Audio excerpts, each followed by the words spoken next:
네, 안녕하세요. 사실은 제가 여기 설교가 두 번째입니다. 기억 안 나시죠? 감사합니다. 아마 제 설교 때 정답을 말하셨던 분이 아니신가요?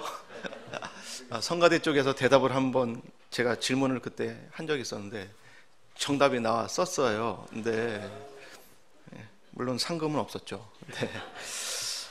이렇게 다시 만나뵙게 되어서 반갑게 생각도 하지만 한편으로는 설교 시간이 다가올수록 이거 큰일 났구나.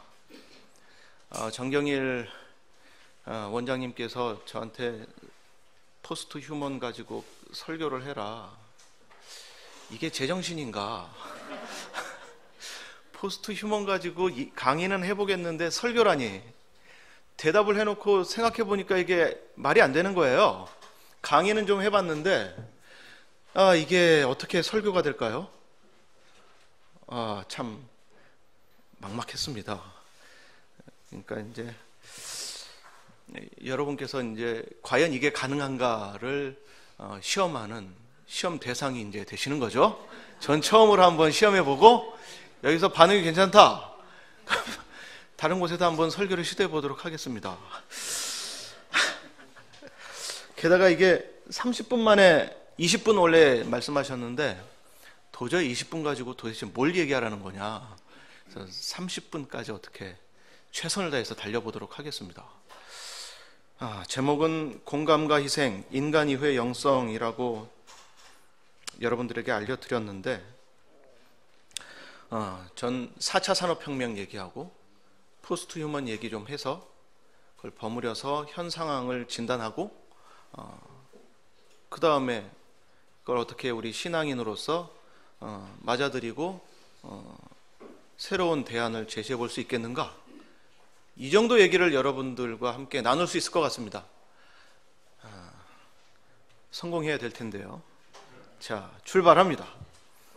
4차 산업혁명을 설명하기 위해서 1차 산업혁명부터 쭉 얘기를 하려고 했는데 너무 길어요. 그래서 휙휙 넘어가려고 합니다. 2차 산업혁명은 인간의 육체 노동을 기계가 대체하기 시작한 본격적인 시기이죠. 대략 18세기 중반에서 19세기 중반인데 이때의 특징은 비로소 기계에 의한 생산이 자리를 잡았다. 빨리 넘어갑니다. 네. 거기에 이제 얹어서 2차 산업혁명 시기가 되면 전기가 본격적으로 사용이 되고요. 특히 교류전기 같은 거요.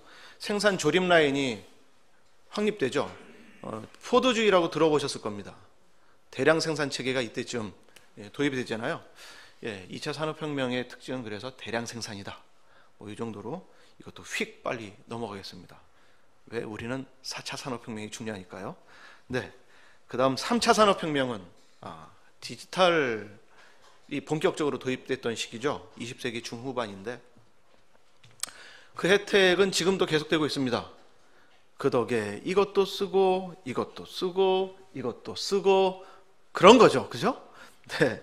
아마 디지털과 지금은 한번 디지털 없이 살아봐라 하면 이 중에서 못 사실 분들 굉장히 많으실 거라고 생각이 됩니다. 거의 대부분이시겠죠? 과학을 싫어하시는 분도 핸드폰은 쓰시더라고요. 그죠? 네. 어쩔 수 없습니다. 우리의 제도화된 삶의 일부이기 때문에 그럴 겁니다. 어쨌든 3차 산업혁명, 20세기 중후반에 된 요 산업혁명의 특징을 한마디로 하라고 하면 그건 디지털 혁명이겠죠. 자, 그럼 이제 4차 산업혁명이죠. 그럼 4차 산업혁명은 도대체 왜 4차 산업혁명일까요? 이건 사실 논쟁이 많습니다. 4차 산업혁명은 3차 산업혁명인데 그냥 한번 이슈화하려고 말해보는 거다. 이렇게 얘기하는 사람들도 꽤 있습니다. 그게 틀린 말은 아닌 것 같습니다. 3차 산업혁명이랑 이전의 산업혁명이랑 비교해서 변화가 글쎄 그럴까? 긴가민가? 이런 점이 좀 있습니다. 그럼에도 불구하고 4차 산업혁명의 특징을 얘기해 볼 수 있는데요. 일단 이건 무엇보다도 디지털이라고 하는 것을 기반으로 합니다. 3차 산업혁명에 연결되어 있는 거 맞죠? 그런데 이것의 특징은 바로 이겁니다. 좀 느리군요. 친환경적인 것 같습니다. 네. 연결입니다. 디지털을 연결이라고 하는 개념 속에서 생각해내는 거거든요. 그 이전에는 우리가 연결이 없었나요? 있었죠. 그런데 이 연결은 이전의 연결과 좀 다릅니다. 왜 다르냐 하면 그 이전의 연결은요, 디지털 기계들이 있다고 하면 디지털 기계를 중앙에서 통제를 하는 형식이었죠. 그 중앙에는 사실 누가 있는 거죠? 인간이 있는 거죠. 인간이 있어서 일일이 제어하거나 정보를 나에게로 끌어오거나 뭐 그런 거였는데 4차 산업혁명이 말하는 연결은 그게 아니거든요. 인간 빼고 기계들끼리 네트워킹을 해서 얼마든지 할 수 있는 겁니다. 우리 없이도 할 수 있는 거죠. 예. 그래서 디지털을 기반으로 이제는 분리되어 있던 다양한 과학기술들을 통해 융합해서 단지 산업 현장만 이게 영향을 이제 끼치는 것이 아니라 사회, 경제, 문화 패러다임까지도 영향을 끼칠 것으로 예측이 됩니다. 실제로 진행되고 있는 것 같고요. 이렇게 볼 수 있습니다. 디지털 혁명을 기반으로 1차적으로 과학기술의 여러 성과를 융합하고 2차적으로 여러 사회와 분야를 다양한 상상력으로 연결하여서 산업에 실현하는 거거든요. 근데 이 파급 효과는 모든 사회 현상이 그렇지만 산업 현장으로 국한되지 않고 사회 전반으로 확산되겠죠. 이것의 함의가 뭘까요? 초연결이다, 이런 말까지 합니다. 그 안에 이제 인간도 껴들어가는 거죠. 이전에는 인간이 중심이 돼서 연결을 생각할 수 있었지만 이제는 여러 연결 중에 인간이 삽입되는 거죠. 그런 상황이 될 수 있는 거죠. 그렇습니다. 예컨대 요즘 휴먼 클라우드 논의도 많이 되고 있습니다. 클라우드 아시죠? 예. 근데 이게 휴먼 클라우드라고 그래서 이제 직장에 출근할 거 있냐? 특정한 시간에 너가 필요하면 직장에서 연락해서 너에게 일을 주면 그때 너는 일을 해라. 예. 필요하면 뽑아서 쓰는 겁니다. 요소에 있는 사람들을. 그러면 이제 정규직이니 그런 개념이 그죠? 시간 단위로 아마 노동을 효율적으로 사용하는 그런 방식이죠. 효율성은 높이지만 인간 노동에 대한 가치는 굉장히 이제 시간 단위로 치밀하게 쓰는 겁니다. 출퇴근하면 그래도 출근 도장 찍고 거기서 커피도 마시고 수다도 떨고 그래도 그게 다 노동 시간이잖아요. 이제 휴먼 클라우드면 그런 개념이 없는 거죠. 굉장히 효율적이겠지만 인간다움이 어디까지 갈 수 있겠는가는 이제 의문시 되게 될 겁니다. 그래서 이 함의가 있는데 이런 거예요. 기계와 정보 간의 평등한 민주화인 것인데 이 연결은 그래서 고도의 효율성을 확보할 수 있는데 그런데 그것이 인간의 노동력을 대체한다는 점에서 이렇게 되면은 사실은 산업혁명이 원래 그래오지 않았나요? 1차 산업혁명 때도 러다이트 운동 있었잖아요. 기계가 들어서면 안 되겠다. 저 기계 부숴서 우리의 생존권을 지켜야지. 그랬지만 지금 역사적인 평가는 그건 너무 과하게 과민 반응한 거야. 새로운 일자리가 생기고 그래서 기계가 들어와도 우리의 노동은 여전히 가치 평가를 받고 살 수 있었잖아. 이게 그렇게 이제 평가를 주로 하는데 이 상황은 좀 다른 것 같습니다. 예전에는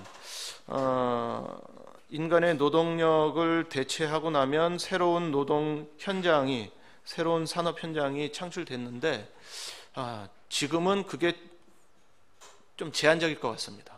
특히 단순 노동이라고 하는 건 빠르게 사라질 것 같고 여기서 이제 빈익빈 부익부와 관련돼서 더 심각한 문제가 생기죠.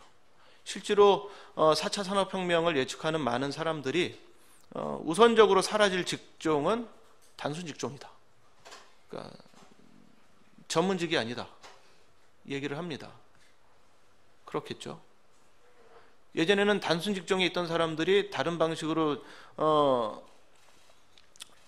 재교육을 받아서 역시 또 그닥 아주 큰 전문성은 필요하지 않은 그런 일들에 종사할 수 있었는데, 근데 지금 상황은 그것과는 좀 다른 것 같습니다. 훨씬 더 전문적인 사람들이 우선적으로 필요하고, 단순한 일을 하는 사람들은 아예 산업 현장에서 별 필요가 없게 되는 것이죠. 이게 더 심각한 것 같습니다. 사실은 뭐라 그러죠? 변호사 사라질 거다, 어쩌다, 이런 얘기도 막 언론에서 나오잖아요. 그게 더 중요한 것 같지가 않습니다. 빈익빈 부익부를 더 심화시킬 수 있는 하나의 방식이 되는데, 이건 그닥 전문적인 어떤 지식을 필요로 하지 않는 사람들이 굉장히 빠르게 붕괴할 거다. 이게 더 먼저 다가오는 문제일 것 같습니다. 이게 우선적인 문제일 것 같고요. 생각해 보세요. 지금도 아프리카에서는 우라늄을 곡괭이로 캡니다. 어린이들이. 그거 가지고 핵 발전하는 거죠. 그래서 우리가 이런 혜택을 누리고 있지 않습니까, 지금? 그런 사람들에게까지 이런 4차 산업혁명이라고 할까, 그것에 파급효과가 있을 거다. 그렇지 않겠죠? 그런 사람들은 계속 그런 일을 하다가 사라져 가겠죠? 고통 속에 살면서 말이죠. 네. 이런 어떤 부의 편중뿐만 아니라 지식의 편중, 정보의 편중이 일어나고, 그것을 활용할 수 있는 사람들은 제한적이게 될 것이고, 그렇게 함으로써 새로운 방식의 불평등이 형성될 가능성이 높습니다.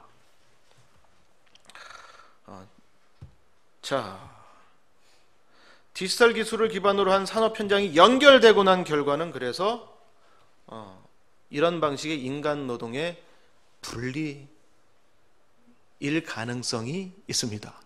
단정하지는 않겠습니다. 네, 잘못 말했다가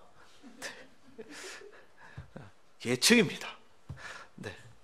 그 다음에 이제 포스트 휴먼에 대해서도 또 한번 얘기를 할까 합니다. 빠르게 얘기를 노력해 보도록 하겠습니다. 잘못하면 망할 수도 있겠다는 생각이 들어서요. 네. 포스트 휴먼의 주제는 아무래도 그 중요한 핵심은 인간 향상이라고 하는 겁니다. 휴먼 인핸스먼트. 강화라고도 번역이 되기도 하고 그러는데요. 다 향상되고 싶으시죠? 그죠? 신앙도 우리를 향상시키는 것 아닐까요? 성숙? 그죠? 그게 어떤 향상이라고 하는 걸지도 모르겠는데, 여기서 말하는 향상이란 이런 겁니다. 과학기술의 적극적 개입, 그러니까 기술이 매개가 되는 겁니다. 과학기술의 적극적 개입을 통한 인간 능력이나 특징의 변화를 말합니다.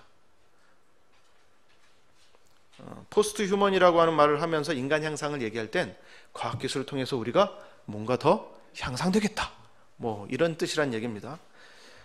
인지 능력이 향상될 수 있겠죠. 여러분들이 이미 많은 부분에서 인지 능력 기술을 가지고 향상시키셨나요? 전화번호 외우시는 거 많이 없으시죠, 이제?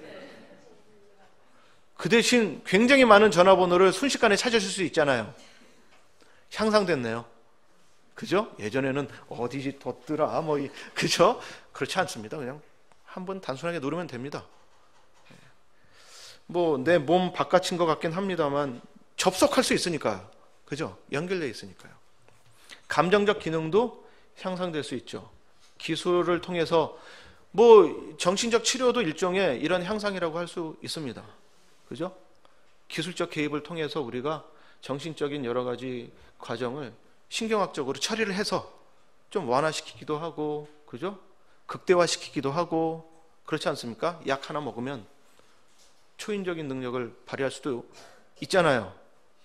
경험이 없으시구나. 네. 고3 자녀를 둔 분들에겐 공감이 될 거라는 생각이 드는데요. 네. 신체적 능력 또한 향상할 수 있습니다. 최근 LG에서도 홍보를 대대적으로 했죠. 일할 때 다리에 차면 근력을 훨씬 향상해서 일을 할 수 있잖아요. 그리고 요새 그냥 인간과 별도의 로봇은 10m 정도는 거뜬하게 점프를 해서 장애물을 넘어서 활동할 수도 있습니다. 하늘을 날 수도 있고요. 네. 그건 당연하죠, 그죠? 대표적으로 드론. 네. 이런 것들이 우리가 접속되면 우리가 할 수 없는 일을 대신하는 형태로 우리를 향상시키죠. 근데 포스트 휴먼 논의는 그것보다 더 한 걸음 더 나아가서 이것이 우리 몸과 본격적으로 결합되는 것까지도 생각하고 있습니다. 우리의 또 꿈이기도 하죠. 건강 수명도 생각해 볼 수 있고요. 건강하게 오래 사는 거. 그냥 오래 살면 큰일이잖아요. 골골거리면서 살면 큰일이잖아요. 건강해서 오래 살아야죠.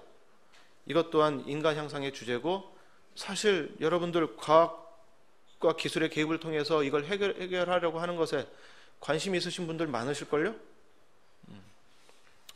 저도 점점 관심이 있어집니다. 네. 기초적인 능력들을 개선하고 강화하는 것이 포스트 휴먼에서 인간 향상이라고 하는 그런 말의 의미가 되겠습니다. 그 결과가 뭘까요? 그 결과. 그게 바로 포스트 휴먼이죠. 요걸 좀 더 선명하게 알려드리기 위해서 요걸 한번 생각해 봤어요.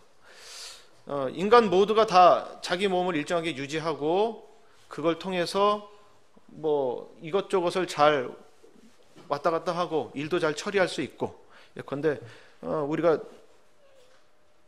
언제나 온도가 한 영하로 떨어지거나 영상 40도 폭염, 힘들었죠? 그렇더라도 잘 살아나셨나요? 그죠? 그럴 수 있었던 건 우리 몸이 스스로 어느 정도 유지할 수 있는 능력을 갖추고 있어서잖아요. 외부 환경이 변하더라도 신체의 활동을 그대로 유지하려고 하는 그런 성격을 호메오스타시스, 항상성이라고 하는데요. 우리들의 지적인 능력이나 감정도 신경학에서는 보니까 다 항상성을 유지하기 위한 수단의 일부라고 보더라고요. 네. 자, 항상성이라고 하는 최하치와 최대치를 한번 생각해 봤습니다. 그러면 여기에는 이런 게 있을 수 있거든요. 최저치보다도 밑으로 떨어져서 위로, 그 안쪽으로 끌어올리는 방법이 있고, 또 하나는 그 안에서 최대치로 끌어올리는 방법이 있어요. 이 항상성을 참 잘 유지하지 못할 것 같다 이렇게 처지면 그걸 뭐라고 우리가 그래요? 병에 걸렸다 그러죠. 네, 병에 걸렸다 그러는 거죠. 그러면 뭐 하면 돼요? 치료하면 되죠. 이게 소극적 개입이 될 수 있겠습니다. 이게 기술적 개입이 들어가는 거죠. 근데 적극적 개입이 있을 수 있습니다. 그게 이제 고3 수험생들이 주로 하는 거죠. 예? 내 정신적인 집중도를 최대치로 끌어올려야 되잖아요. 그러기 위해서 카페인도 마시고 그러는 거잖아요. 그죠? 그건 적극적 개입이 되겠습니다. 이런 거는 인간 향상이라고 말하지를 않습니다. 뭐가 인간 향상일까요? 이겁니다. 최대치 자체가 올라가는 거죠. 이걸 향상이라고 하고, 그럴 경우에 그건 포스트 휴먼이라고 비로소 말할 수 있겠죠. 이렇게 설명하는 건 저밖에 없습니다. 저작권을. 네. 여기에서 이제 인간이냐 인간 아니냐 논의가 되는 거거든요. 달라졌잖아요. 그죠? 그리고 이렇게 달라지게 하기 위해서는 예전에서는 그냥 자연적으로 그냥 진화에 의한 걸로 이렇게 생각하면 되는데 이건 아니잖아요. 문명이 직접 개입해서 인간을 변화시킬 수 있는 단계까지 얘기를 하는 거잖아요. 이건 인간일까요? 인간이 아닐까요?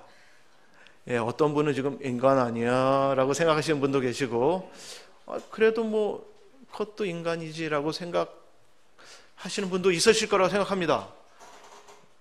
손 들어보기 한번 유치한, 네, 넘어가겠습니다. 시간 관계상.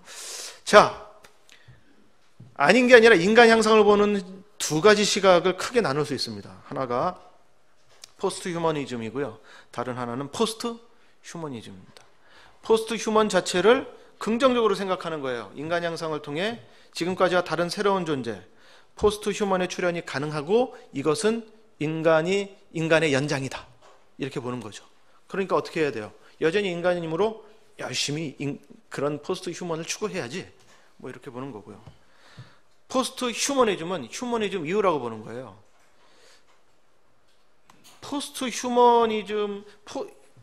휴먼이라고 하는 인간 향상을 통해서 도달하는 거는 그걸 여전히 인간이라고 생각하면 그건 너무 인간 중심적인 거야. 탈인간 중심으로 해야지. 인본주의를 극복하는 어떤 수단으로 삼아야지 라고 생각하는 겁니다. 인본주의 아시겠지만 사실 인본주의라고 하는 게 인간에 대한 하나의 개념, 관념이잖아요. 역사적으로 형성된 주로 서양 사람들이 만들어낸 거잖아요. 엄밀하게 하면 서양의 남성들이, 백인 남성들이 만들어낸 거잖아요. 아닌가요? 예. 백인 남성들이 가지고 있는 이 인본주의를 넘어설 수 있는 하나의 수단이 될 수 있다고 보는 입장이 있는 겁니다. 그러니까 둘 다 포스트 휴먼 상황을 받아들여요. 그래, 기술적 개입을 통해서 인간이 어떻게 변할 수 있겠구나.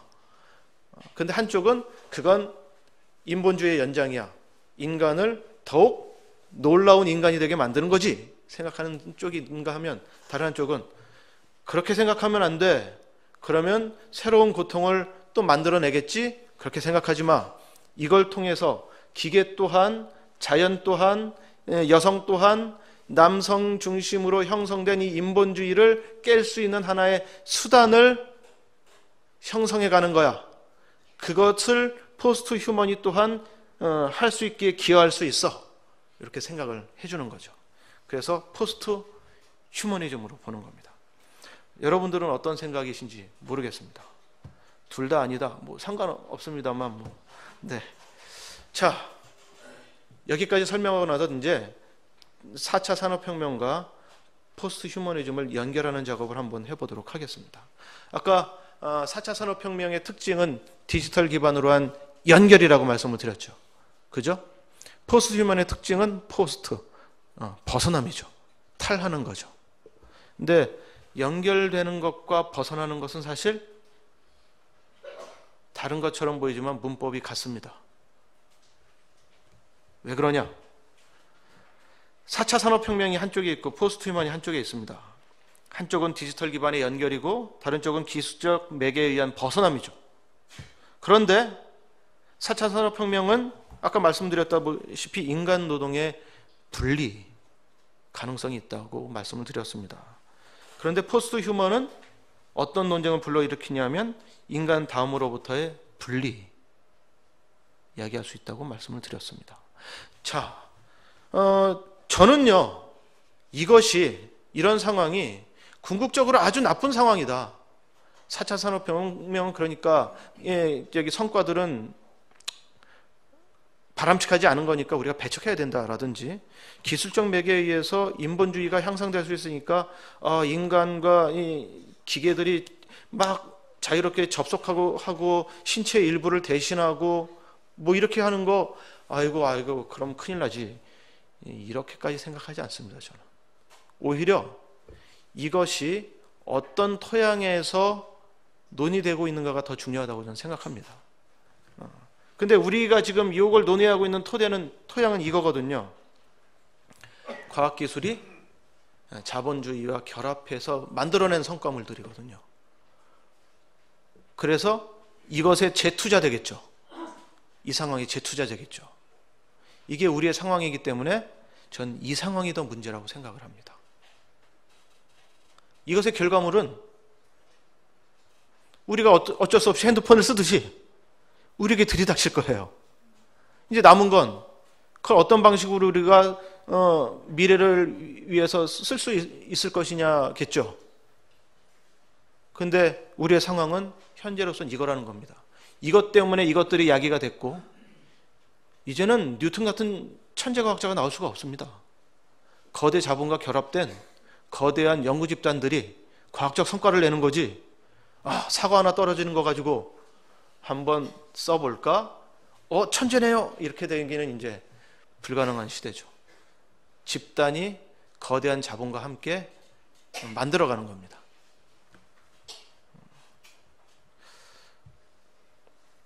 이런 영향 때문에 여기서부터 신앙인들, 고난하는 이들과 함께 하나님의 말씀을 읽고자 하는 여러분들이겠죠. 여러분들에게 굉장히 중요한 고민거리가 하나 더 생긴 겁니다.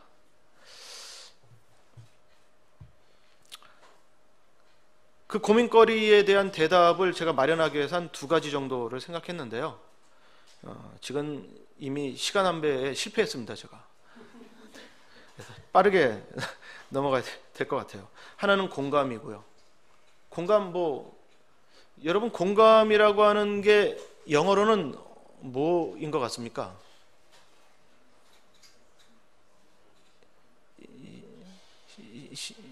보통 심파시를 많이 씁니다. 아니면 엠퍼시를 또 쓰시기도 하고요. 또 딴 걸 쓰시나요? 컴패션? 이거 설교할 필요가 없는데. 다 해버렸네요. 빨리 넘어가겠습니다. 아시는 분들. 심파시는 신이라고 하는, 라틴어에서 나왔죠. 투게더가, 그 파토스, 필링, 이게 결합된 겁니다. 그래서 필링에 함께한다 이런 뜻이겠죠. 그죠? 빨리 넘어가겠습니다. 엠파시는 into, 필링에 들어간다, 집어넣는다. 감정이입이죠. 그 마음을 내 것으로 하는 거죠. 감정이입을 해버리는 거죠. 보통 근데 이 중에서 공감으로 많이 쓰이는 건 제가 알고 있기로는 심퍼시로 많이 씁니다. 제가 한 번은 이거를 심퍼시라고 안 하고 다른 걸로 썼거든요. 바로 그 컴패션을 쓴 건데요. 컴패션을 썼더니 학술지 평가하는 분이 너는 공감의 의미를 알지 못해 라고 해서 탈락을 시켰습니다. 심퍼시가 된다는 겁니다. 컴패션은 되면 안 된다는 겁니다. 네, 그래서 기고가 안 됐습니다. 네. 근데 제 생각은 그거거든요. 심퍼시가 감정을 함께 하니까 공감 맞아요. 맞는데 기독교인들이 좀 더 심각하게 생각할 건 컴패션이라고 좀 봐요. 왜 그러냐 하면 공감의 지향을 말해주기 때문에 그렇습니다. 심퍼시는 굉장히 중립적인 단어죠. 누구랑도 접속해서 공감을 하면 그만인 설명적인 말인데 컴패션은 그렇지 않아요. 이게 흥미로운 게 똑같이 투게더와 파토스로 되어 있습니다. 근데 파토스가 원래 2개의 의미를 가지고 있어요. 필링의 의미도 있고 서퍼링의 의미도 가지고 있는데 컴패션의 경우에는 서퍼링의 의미로 쓴 겁니다. 그래서 컴패션 하면 고통을 가진 사람들과 함께 한다는 거죠. 근데 이게 14세기에서 16세기에 영국에서 영어니까요. 영국에서 나온 신조어인데 그때만 해도 지금의 의미랑은 사실 좀 달랐습니다. 사실 우리나라는 컴패션을 주로 연민, 자비 이렇게 번역합니다. 그렇지 않나요? 공감이라고 사실 번역 안 합니다. 그러니까 그 평가하신 분이 정당할 수 있어요. 할 말이 없네. 이거 잘못 말했는데. 네, 어쨌든 네. 그런데 14세기에서 16세기 영국에서 쓰일 때는 이런 뜻이었어요. 내가 고난받는 사람과 동료로서 대등한 사람으로서 함께 느낌 이런 의미였어요. 그렇다면 이건 자비와 연민이랑 좀 다르죠. 근데 19세기가 되면 영어권에서도 이게 의미가 좀 바뀝니다. 훨씬 우월한 상황에 있는 사람이 훨씬 못한 상황에 있는 사람을 도울 때 느끼는 일종의 우월감? 도우면 뿌듯하잖아요. 자선 낭비에 넌 1,000원 넣었어? 난 10,000원 넣었어. 뿌듯하잖아요. 더 많이 도왔으니까. 사회에 기여했어. 이렇게 되면 그게 이제 컴패션이라는 거죠. 그런 의미로 바뀌었습니다. 그러나 원래 컴패션의 의미는 아닙니다. 대등한 동료로서 함께 느끼는 고통. 이거거든요.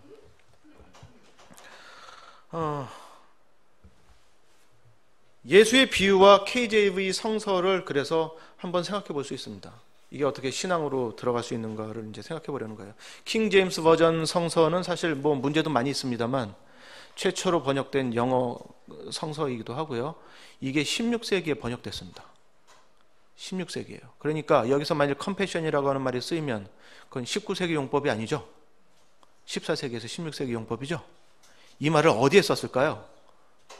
바로 선한 사마리아인이 느끼는, 다 이 얘기 아시죠? 제사장도 저 같은 사람이죠. 나쁜. 또 레위인도 저 같은 사람이죠. 나쁜. 그런데 유대인의 원수였던 사마리아인만은 그 강도 맞아서 쓰러져 있는 사람에게 바로 컴패션을 느껴서 도와줬다라고 나오죠. 이게 헬라어로는 스플라크 니조마이라고 하는 단어인데요. 뭐 이거는 좀 컴패션과 또 어휘가 좀 다를 수도 있겠습니다만 어쨌든 영어권에서는 이걸 대등한 동료로서 느끼는, 동질감으로서 느끼는 고난인 겁니다. 이게 참 중요한 거죠. 이때 느꼈던 이 컴패션.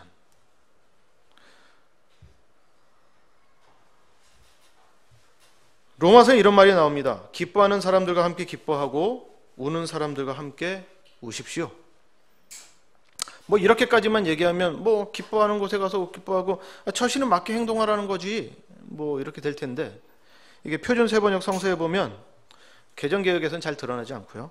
서로 한 마음이 되고 교만한 마음을 품지 말고 비천한 사람들과 함께 사귀고 스스로 지혜가 있는 채 하지 마십시오라고 하는 말과 연결되어 있습니다. 그러니까 도대체 어떤 사람들과 기뻐하고 어떤 사람들과 함께 우는가가, 이 뒷말들이 어떤 자세로 누구와 그래야 하는가가 설명되는 거죠.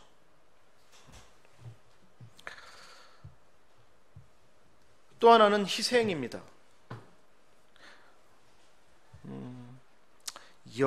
여기서부터 이제 설명이 좀 복잡해질 텐데 이것도 굉장히 빨리 처리하도록 하겠습니다. 엔트로피 아시죠? 다 안다고 치고. 엔트로피는 열린 계에서는 성립하지 않습니다. 무슨 얘기냐면 에너지 교환이 있으면, 정보 교환이 있으면 엔트로피는 얼마든지 줄어들 수도 있습니다. 언제나 증가하는 게 아닙니다. 여러분들은 엔트로피가 줄어들고 계시잖아요. 고도의 질서를 유지하고 계시잖아요. 왜 그렇습니까? 먹고 싸기 때문입니다. 호흡하기 때문입니다. 기타 등등의 여러 가지 이유로 에너지를 교환하고 있기 때문입니다. 아침 드시고 오셨죠? 엔트로피를 줄이고 오셨죠? 네, 그렇게 되는 겁니다. 생명현상은 엔트로피와 관련할 때 그런데 여러분들은 지금 생명이시죠?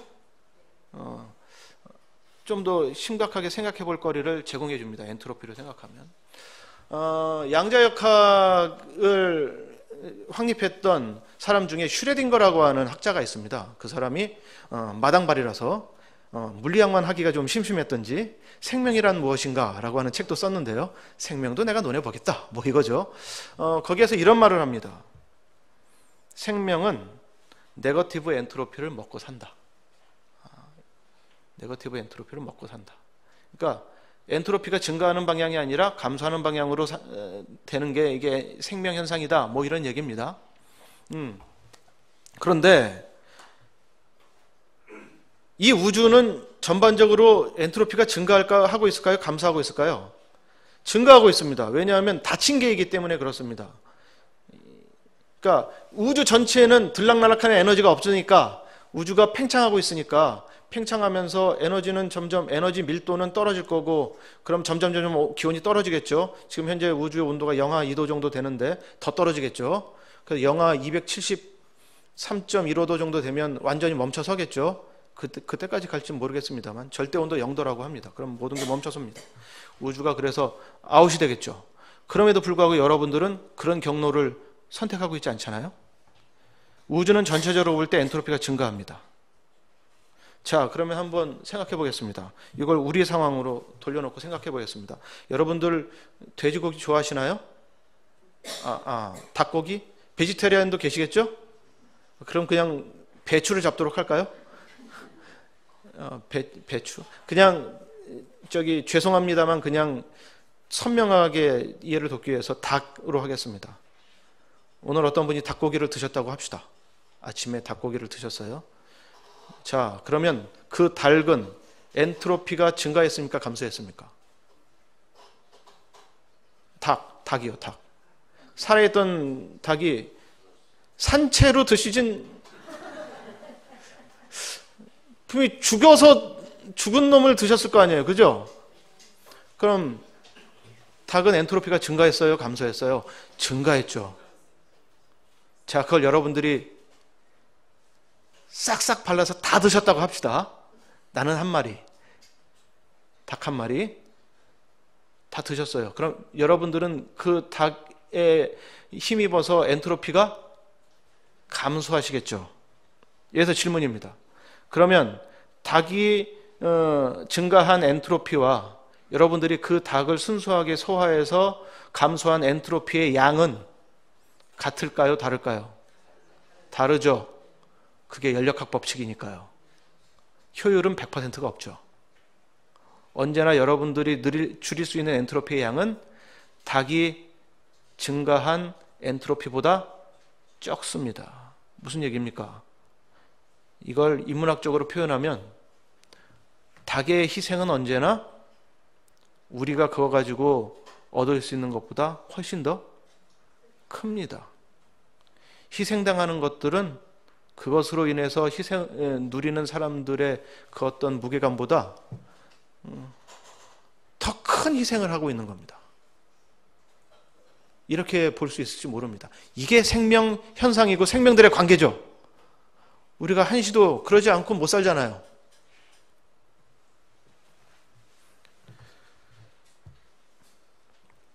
로마서 8장 17절 오늘 말씀입니다. 우리가 그리스도와 함께 영광을 받으려고 그와 함께 고난을 받으면 우리는 하나님의 상속자고 그리스도와 더불어 공동 상속자입니다. 사실 제가 이 말씀을 드리는 이유는 왜 희생이냐?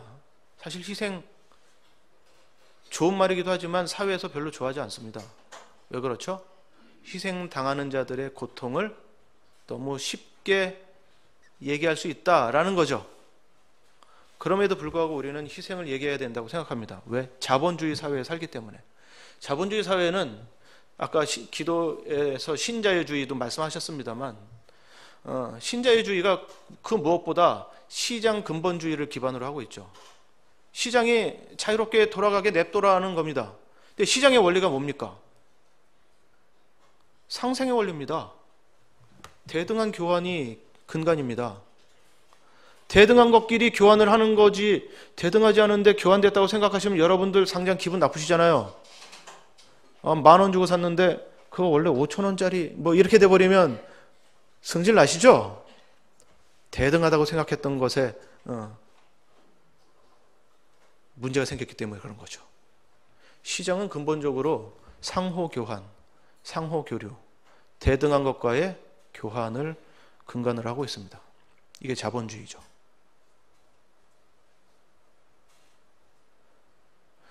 한때 감리교 신학대학교의 모 교수님은 그래서 상생의 신학 뭐 이런 얘기를 하곤 했습니다. 전 그게 자본주의 중산층에게는 맞을 수 있는 말이라고 생각하지만 기독교인들에게 맞는 말이라고 생각하지는 않습니다. 예수는 한 번도 상생에 대해서 말한 적이 없었습니다. 고난받는 자들을 생각하기 위해서는 상생을 말해서는 안 됩니다. 더욱더 그들의 희생에 대해서 말해야 되고 어떻게 그 희생을 값지게 할 수 있는 것인가에 대해서 생각해야 합니다.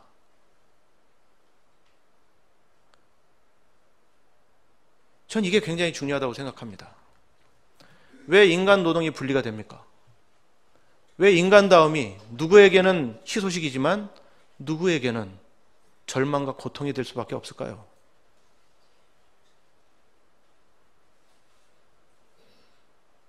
어떻게 공감을 해야 되는가는 우리는 알고 있습니다. 사회적으로 비천한 자들, 그 사회적인 평가 아닙니까? 내가 비천한 겁니까? 아니죠. 사회적인 위치가 비천한 거죠. 사회가 만든 거죠. 그들과 함께하는 것이 공감이라고 한다면 그들과 함께 나눌 것은 희생이어야 합니다. 저는 4차 산업혁명과 포스트 휴먼 시대에 기독교인들이 이것들을 어떻게 기술과 결탁한 자본주의를 극복하는 수단으로 우리가 끌어다 쓸 수 있을까 생각하려고 한다면 먼저 공감과 희생을 예수 그리스도와 교회 공동체로부터 배워야 할 필요가 있다고 생각합니다. 이 말씀을 드리고 싶었습니다. 그런데 일단 시간 안배도 실패했고요. 그래서 다른 곳에 또 써야 될지 이제 심각하게 고민해 보도록 하겠습니다. 제가 준비한 말은 이것으로 끝난 것 같습니다. 그래도 이게 분위기가 이렇게 됐으니까 결론을 어떻게든 마무리 져야 될 것 같습니다.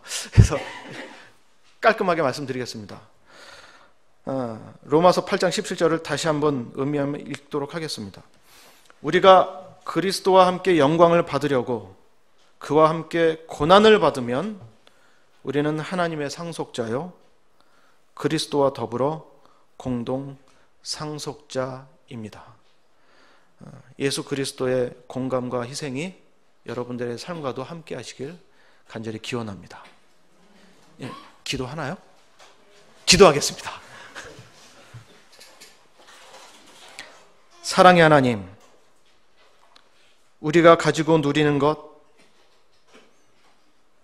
우리 앞에 놓여서 우리가 그 속에서 살 수밖에 없는 것들이